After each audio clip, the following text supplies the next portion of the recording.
Hai să facem și partea de umeri. Și aici are legătură cu zona cervicală. Asta ți-am mai făcut-o prima dată când ne-am cunoscut. Ia, lasă moale.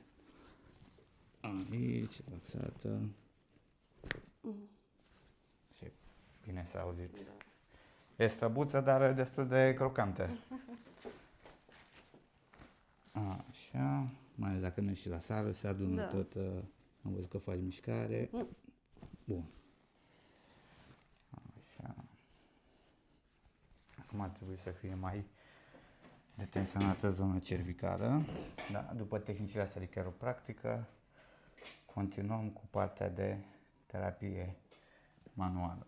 Da, ideal este ca toate tehnicile acestea de chiropractică să fie urmate în continuare de terapie manuală. Nu este doar un trăznit și ai plecat, cum se